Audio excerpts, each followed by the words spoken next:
बंदूक ने तो आप साहब जी और राज सिंह के लिए संभाल कर रखो। जाट ऐसे लोमड़ी की जात। चुप।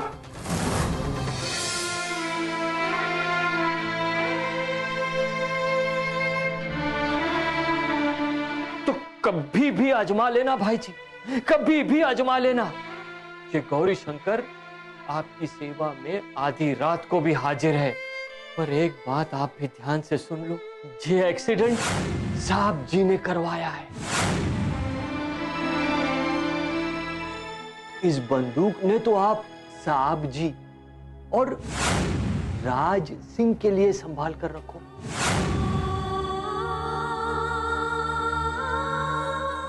ये गौरी शंकर अटैक क्यों आया और इसे कैसे खबर मिली कि श्रीधर का एक्सीडेंट हुआ है? अगर ये खबर इसको मिल भी गई तो ये यहां क्यों आया? क्योंकि अगर गौरी शंकर को श्रीधर के एक्सीडेंट की खबर लगती तो सबसे ज्यादा खुशी इसी को होती।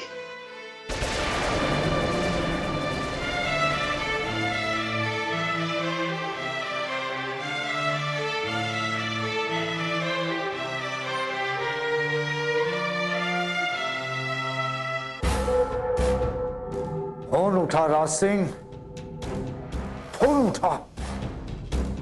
तू ही हमारे मन में जो चल रहे सारे सवालों का जवाब तू ही दे सके है। हेलो, कौन? ये बात राज सिंह, आजकल दिन में ही पीनी शुरू कर दी कि फोन पर नाम भी को नहीं दिखाई दे रहे हो। भाई जी बोल रहा हूं। भाई जी, अरे पता ना है, राज सिंह के फोन में गद्दारों के नंबर के आगे नाम ना लिखा होता। अब बोल के बोलना चाहिए। अरे राज सिंह, जानकर भी अनजान बनने की कोशिश मत कर। तने अच्छी तरह से पता है कि मैंने फोन क्यों किया है।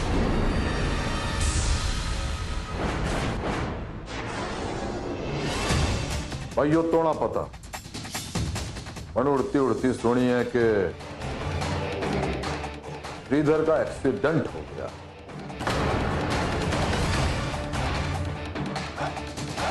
और था सबने यो लगे है कि ये हादसा हमारे समर भाई साहब ने करवाया है।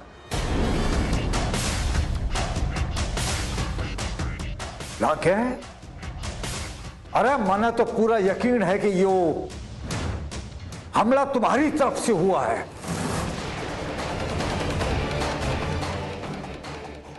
अरे तभी तो तुमने गौरी शंकर को हाल चाल पता लगाने के लिए अस्पताल भेजा।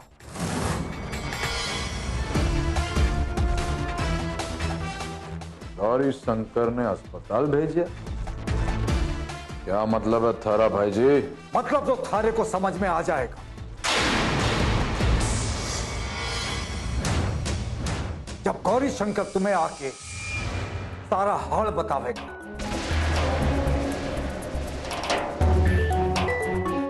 लेकिन राज सिंह, हमारा भाई सही सलामत है। जिंदगी और मौत के बीच में जूझ रहा है। एक बात कान खोल के सुन ले, अगर हमारे भाई श्रीधर ने जरा भी कुछ हुआ ना तो थारे पूरे रजवाड़े पर ऐसी गाज गिरेगी,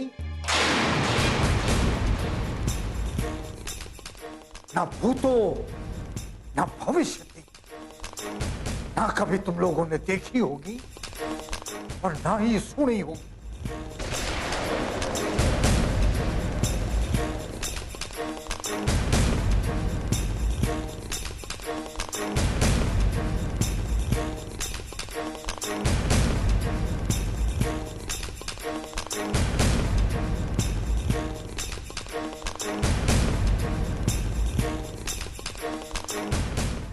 ये गौरी शंकर अस्पताल क्यों गया था? सही में श्रीधर का हाल जानने या फिर ये देखना कि वो जिंदा है या मर गया।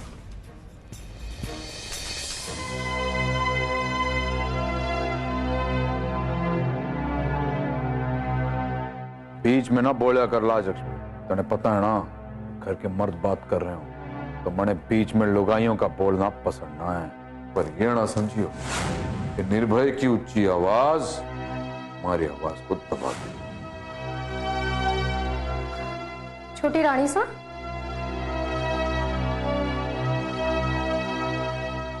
रानी साहब आप रो रहे हो? चमकी, हमने आपको कितनी बार समझाया है कि नंदिनी भाभी साहब को और हमको ये रानी सा मत कहिए। ना उनको पसंद है ना हमको पसंद है। पर रानी साहब आपड़े को ये कह के बुला सकूं? चमकी, आप हमें भाभी साहब बोलो। भाभी साहब? वाह भाभी सा वाह, आपको हमारी बात का इतना बुरा लगा कि आप हमारा अधिकार घर की इस नौकरानी को दे रहे हैं।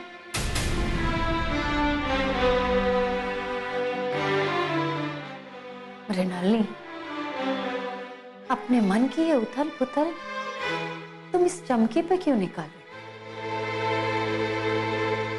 और हाँ मृणालिनी, ये मत भूलिए कि नौकर ना कहलाने की परंपरा है ना, वो आपके दादा सा के समय से चली आ रही। ये चमकी, अरे इस चमकी ने तो हमारे घर में ही जन्म लिया है ना। इसके पुरखे दर पुरखे हमारे खानदान के साथ ही बड़े हुए हैं मृणालिनी। पर भाभी सा, इसका मतलब ये तो नहीं ना जो हम रिश्ते आपस में बांटते हैं वो हम इन नौकर नौकरानियों के साथ बांटना शुरू कर दे। वो भी तब जब घर के किसी भी सदस्य को कोई भी बात किसी की अच्छी ना लगे। मृणालिनी, हम समझ रहे हैं कि आपका इशारा उस बात पर है जो आपने हमारे और सा के बीच में आके बोली थी। सच कहे मृणालिनी, हमें बुरा लगा और हमें दुख भी हुआ, लेकिन मृणालिनी हमें एक बात का एहसास हुआ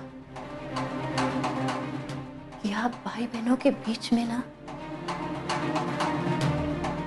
हमारी कोई भी जगह नहीं।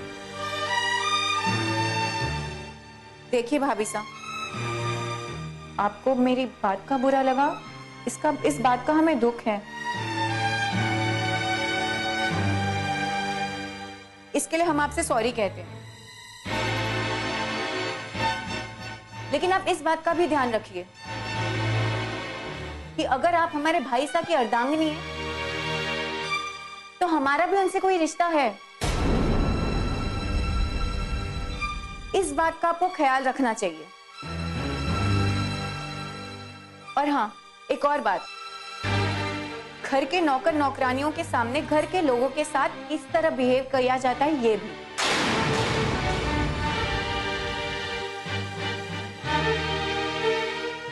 याद रखूंगी, जरूर याद रखूंगी मृणालिनी। मासा, मासा, क्या हुआ गौरी?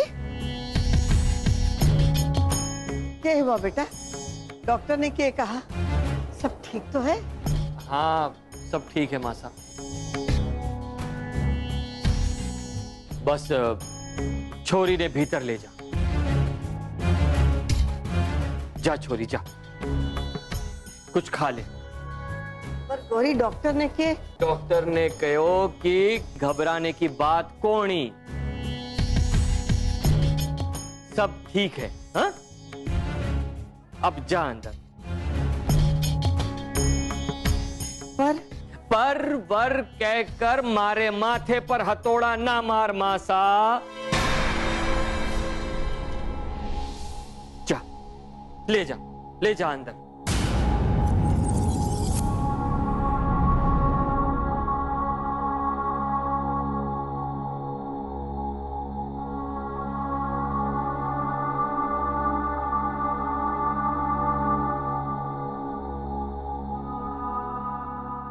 अब सोच के रहा है, देख लिया ना अपने दोस्त को, हट से, वरना इससे पहले एक और महाभारत छिड़ जाए है, वरना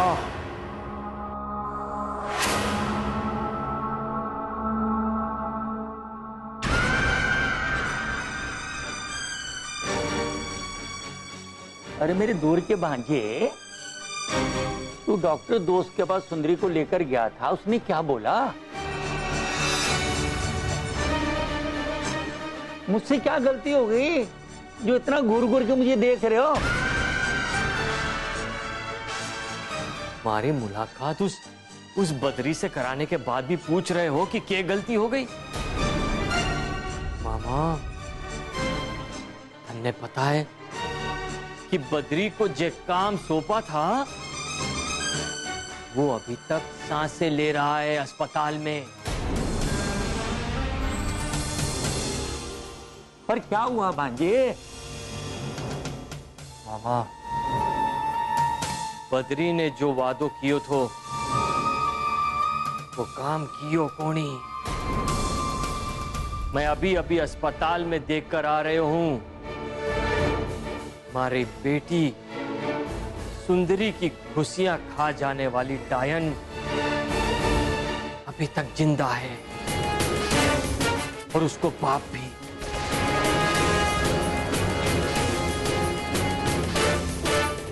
मामा, श्रीधर शास्त्री बच गयो, उनको गम कोनी, पर बाकी छोरी सुरभि बच गई। गम उस बात को है।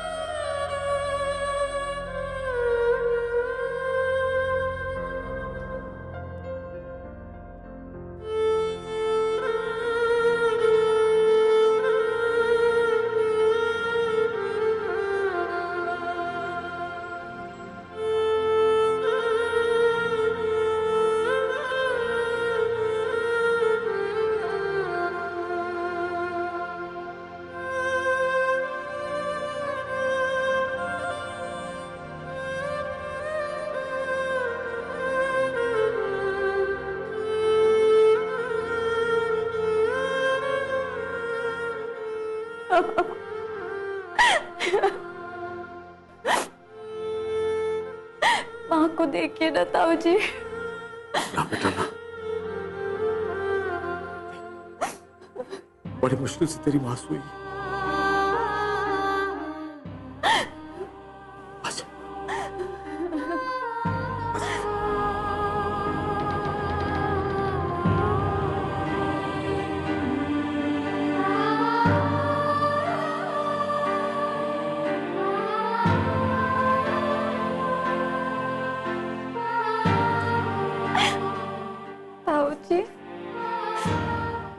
क्या हो गया? ना कुछ बोलती है, ना कुछ कहती है। हर समय या तो सिर्फ पापा को एकटुक देखती रहेंगी या फिर सोचती रहेंगी। जानती हूँ ताऊ जी, माँ मुझसे नाराज है क्योंकि एक्सीडेंट वाले दिन माँ के मना करने पर जबरदस्ती अपने साथ लेकर गई थी।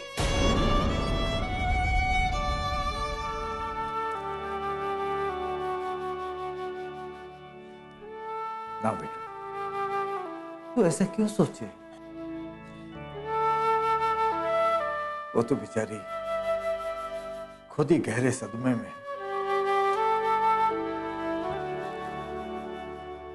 भाई साहब, ये तो आप हैं जो उसके लिए दुखी है, वरना जो दुख उसने आपको दिया है ना, उसके लिए तो मैंने उसे कब के काट के फेंक दिया होता। बस राज बस।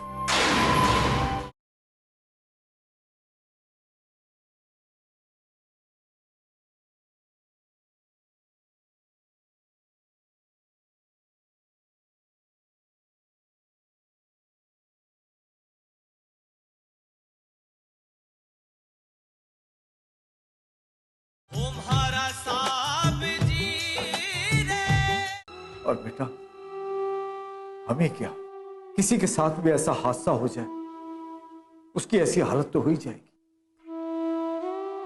और बेटा, ये तने सोचे क्यों? ये बात तेरे दिमाग में आई क्यों कि वो तेरे से नफरत करे? बेटा, वो तेरे से बहुत प्यार करे, वो बहुत समझदार है, सब चीजों ने समझे। हाँ, ये जरूर है कि कई दिनों से वो कह रही है कि समर सिंह की दोस्ती श्रीधर के लायक को नहीं। वो भी तब से जब से समर बहादुर सिंह ने मारे भाई श्रीधर को दूध में मक्खी की तरह बाहर निकाल फेंक दिया। ताऊ जी, क्या आपको सच में लगता है कि समर अंकल और पापा के बीच आई दूरियां उनके आपसी झगड़ों की वजह से, या किसी की डाली हुई दरारें? तने के लगे कि समर सिंह दूध पीता बच्चा है जो किसी के कहने पे ऐसा करे?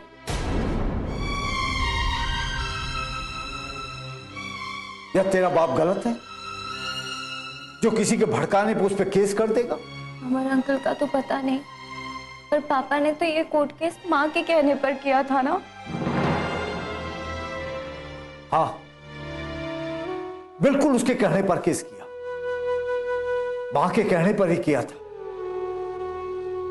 और सही किया। पर बेटा, तुझे पता है, तेरे बाप के सीधापन की वजह से बेवकूफ बनाने के सिवा उसने करा ही क्या है?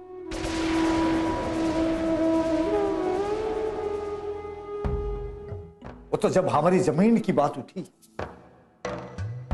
तो ये समर सिंह एंड कंपनी ने उसे हथियाने की कोशिश की। वो तो आनंदी बीणनी के कहने पर ही उस पर मुकदमा किया हमने। ये बात सच है। और दूसरा सच ये है कि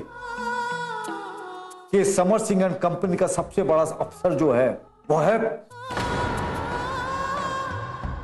गौरी शंकर।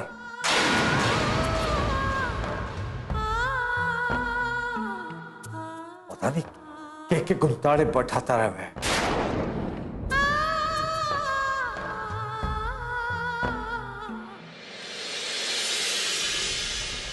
समझ, पलक झपकते हम कहाँ आ गए? मेरे दोस्त, क्या हम बातें संग संग बैठ के सुलझा नहीं सकते? समर, हमारी बात सुन, इन लोगों की बातों पर मत जा, नहीं तो हमारे बीच जो दरारें वो और बढ़ जाएंगी। अगर मेरी बेइज्जती से समर की इज्जत बढ़ती है, वैसी बेइज्जती मैं हर रोज कराने को तैयार। एक बात याद रखना समर, मैं जिंदगी में कभी तुम्हारे आड़े नहीं आया, ना कभी आऊंगा।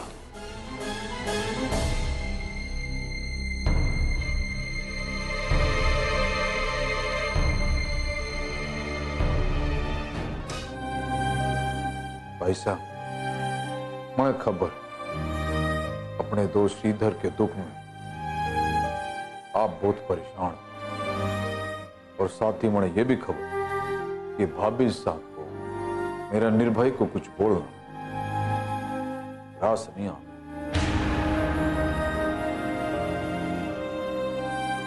पर भाई साहब, आप तो जानो कि निर्भय हमारे रजवाड़े कुलदीपक, और हमारे कुलदीपक का हमारे दुश्मन के साथ यूं उठना बैठना, सुख दुख बांटना, घूमना फिरना अच्छा कौन ही लगा। और भाई साहब, ये तो आप हैं जो उसके लिए दुखी हैं, वरना जो दुख उसने आपको दिया ना, जो गुनाह हमने किया ना, उसके लिए भाई जी ने जो निर्भय को सुनाया ना, उसके लिए तो मैंने उसे कब के काट के फेंक दिया होता। बस राज बस।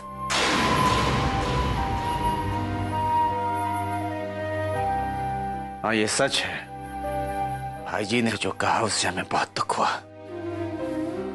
लेकिन आपका दुख अपनी जगह सही है भाई साहब, लेकिन ये भी तो सही नहीं है ना कि घटना जो कि सिर्फ एक एक्सीडेंट है, उसके लिए मेरे दोनों भाइयों का अपराधी ठहराना कहां तक ठीक है, और खास तौर पर आपको भाई साहब। ये तुम कुंवर साहब के लिए स्पेशल सैंडविच ऑर्डर किया है, वरना आंटी कहेंगी एक तो मेरे बेटे को बैठा के रखा है और ऊपर से भूखे पेट।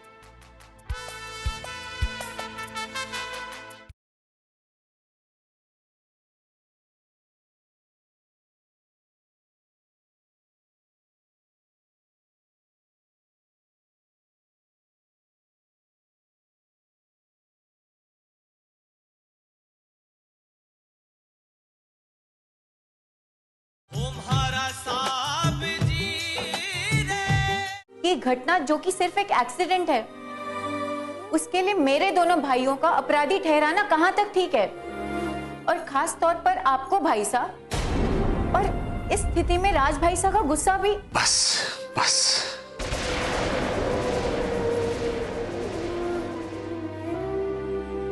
भाई साहब देखिए, हम जानते हैं कि हम आप दोनों से बहुत छोटे हैं,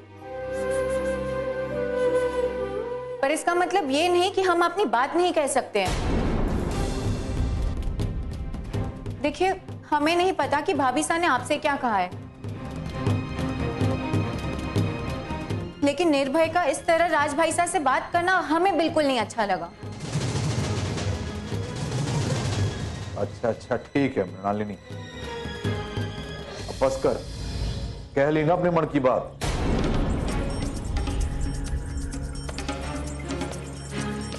और भाई साहब, ये बात मैं आपसे बार बार ना कहूं, और यो तो सच है कि दुश्मनी की बेड़ियां हमसे ज्यादा आनंदी ने अपने दिल से बांध रखी है, और अब भूल के भी उनकी तरफ से कोई वार हुआ ना, तो आप मुझे चुप रहने को ना कहना।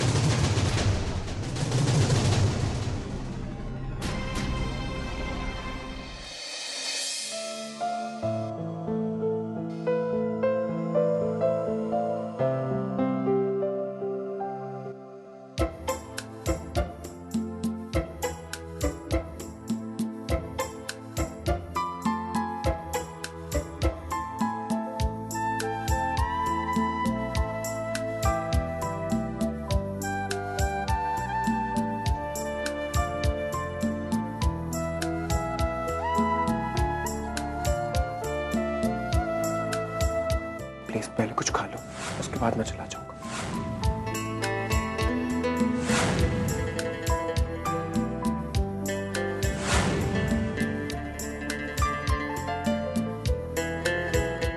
निर्भय, निर्भय, निर्भय,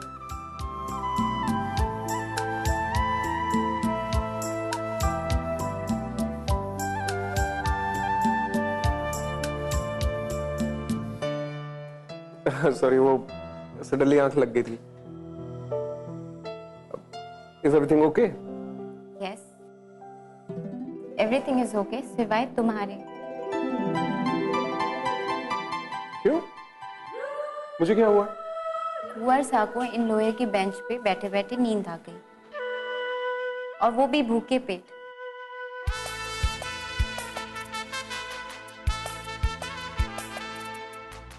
ये तुम कुंवर साहब के लिए स्पेशल सैंडविच ऑर्डर किया है, वरना आंटी कहेंगी एक तो मेरे बेटे को बैठा के रखा है और ऊपर से भूखे पेट।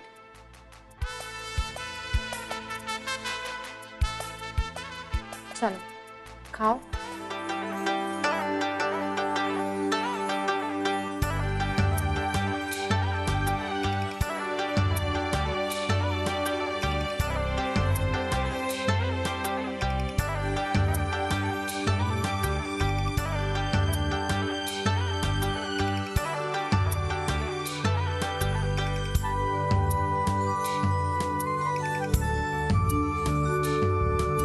दुख सुख बारी बारी से आते रहते हैं और जिंदगी की रफ्तार अपनी आगे बढ़ती जाती रहती है। या यूं कह लो कि जिंदगी की रफ्तार हमें सब कुछ सिखा देती है।